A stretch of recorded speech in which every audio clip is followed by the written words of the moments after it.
Hello, my name is Jennifer. I'm going to talk a little bit today about the modern history of South Africa. South Africa is a very vast land. It has different attributes as far as mountain ranges, a couple of rivers. It has modern day cities of today, such as Johannesburg, Durban, Cape Town. Cape Town is well known for its industry of tourism. Originally, Cape Town was a port colony that was used to replenish Dutch ships that were going over to the West Indies. Eventually, the British pushed the Dutch out and took control of that. The British controlled South Africa for a couple hundred years, nearly about 150 years.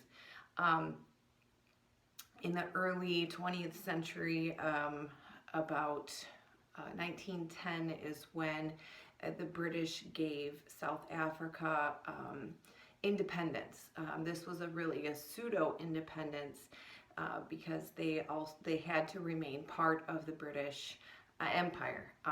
They gave them a constitution. However, they still were under control of the white British settlers. So with that came lots of racism, segregations. The native black Africans were not allowed to vote or hold property rights. This led over the years to many different disturbances and fights and disagreements.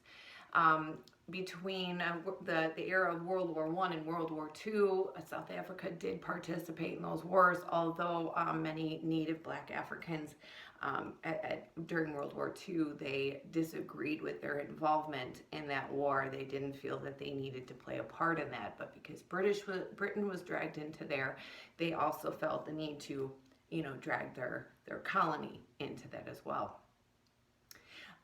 In the 1940s, mid to late 1940s, after World War II, apartheid was becoming an issue. Now, what apartheid was is it was elaborated segregation methods, anti-black resentments from the blacks towards the whites because they felt as though that they were the rich white men that were coming to take over their original land. At the time in the United States, when we were dealing with segregation and racism and civil rights, South Africa was also seeing that same sort of thing. Eventually, the black Africans formed a council. And they, tried to fight against the apartheid, and it didn't really do any good until about the 80s. 1989 is when apartheid had ended with the appointment of a new prime minister.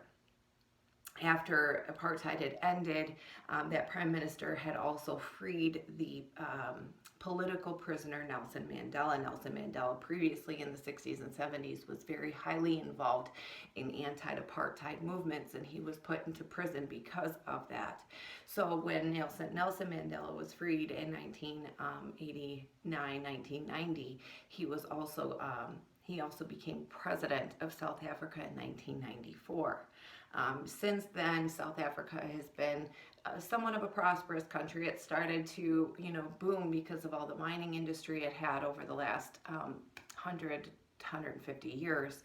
But now in recent times, after post-apartheid, it's kind of simmered down in terms of economic growth. Now, with the amount of industry that is in towns like Johannesburg, the economies in Johannesburg, there are a great amount of money being transacted every day across, global transactions and trade. But there are still rural communities in South Africa where disease, famine still play a big part. So as diverse as the country of South Africa is, both in terms of people, culture, and language, it is also very diverse in economic status.